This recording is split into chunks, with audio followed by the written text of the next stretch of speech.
now. 7 a.m. is the time when the voting will begin. This is the festival of democracy that is now going to be celebrated, the first electoral test of 2025. Over 1.5 crore voters of Delhi that will decide today whether the Aam Aadmi Party secures a third consecutive full term or the BJP will break the drought of 27 years. Congress Party, however, seems to be desperate for a comeback and is mostly fighting for existence. Let's, in the meantime, talk about when it comes to as far as this triangular or this high-stake battle that is now concerned, because this is the Delhi elections, the first one this year of 2025. Let's talk about the high-profile seats as well, because New Delhi, the seat there which has given multiple chief ministers to Delhi, the New Delhi seat is also very important. Here again, Arvind Kejriwal fighting the seat, which is opponent that is now being seen from the BJP side is Parvesh Verma, and also Sandeep Dikshit also when it comes to the son of former Delhi Chief Minister Sheila Dikshit. Let's talk about another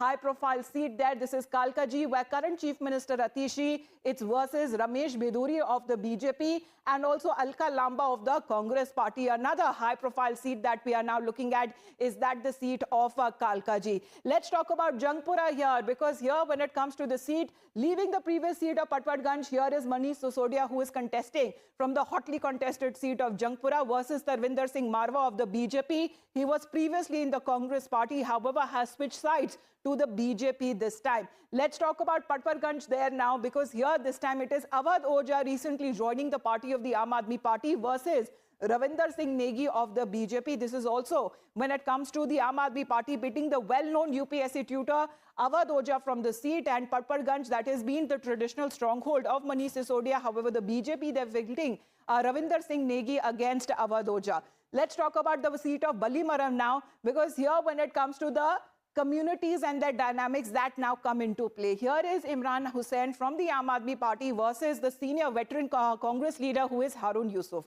Now, Imran Hussain, who is the sole Muslim face of Atishi's cabinet. However, when we talk about Harun Yusuf, is the Congress candidate from here. Let's talk about another seat, which is Malviya Nagar. Malviya Nagar, here we are looking at Somnath Bharti, who is contesting from the seat versus the Aam Aadmi Party side, and it is now coming across from the BJP, who is Satish Upadhyay.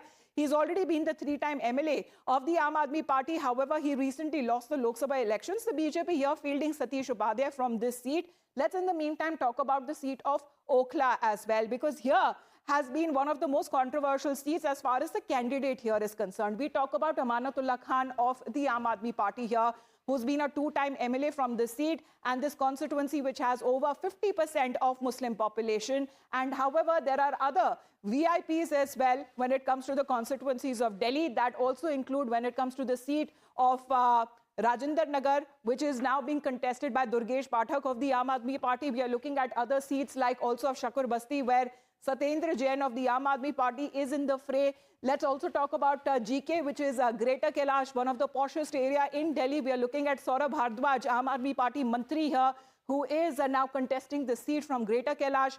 Babarpur is also another seat that is Gopal Rai of the Aam Aadmi Party, who is contesting the seat from here. So these are when it comes to the high-profile candidates and when it comes to the high-profile seats. This time that we are looking at as far as when it comes to the hotly contested seats and their candidates are concerned. So quickly going across to all of our reporters there, this is the biggest team on ground that you will find in just, we are not counting down the hours, we are counting down literally the minutes there. Shivam is also joining us live. Good morning to you, Shivam. We have Tetri, we have Pradeep, we also have Sabyasachi joining in. Shivam, we were taking a look at your report last evening. What all has happened with the Chief Minister there in the fray? Of course, there has been a big allegation of cash for votes that is now being taken up by the BJP against the Aam Aadmi Party.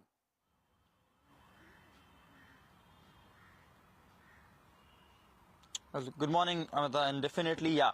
Yesterday, when the Chief Minister was at her constituency, there were some critical questions asked to her as well. But constantly, she was focusing on what was going on the ground. What she was alleging was that she was passing to, after just checking and making sure everything is done on their booth level according to their party in her constituency. When she saw certain people standing on that particular chalk distributing cash, when they try to confront them. According to Atishi, some of them ran and threw the cash on the ground. But the cash was the twist part, as everybody who was standing there, there was a lot of a crowd. They were saying where the cash is, where exactly the cash is. And soon it almost became like a rally, sort of a rally, battleground, where the Aam Aadmi Party supporters were chanting in favor of Atishi. The critics of the Aam Aadmi Party were saying that Atishi is losing the election. That's why she is doing all sorts of things at the very last moment on the eve of, not even on the eve, just few hours back from the election. It almost become a sort of a battleground between the supporters as well as the critic of, of Aam Aadmi Party. But surprisingly, Atishi seemed to be very calm. Whether this calmness is natural or just pretending to be, because she also hugged certain supporters as well, supporters of the BJP as well, saying that it is the election commission there, Delhi police was there. Thank you for getting that update. Of course, remains to be seen exactly what happens, because here, when it comes to the last minute campaigning that has been done, of course, there is a certain silence period that needs to be also followed as far as the rules and regulations of the ECI, because here when we are looking at the model code of conduct, which is now in place, and Pradeep, multiple times the allegation that has been leveled by the political parties that they have been violating the model code of conduct.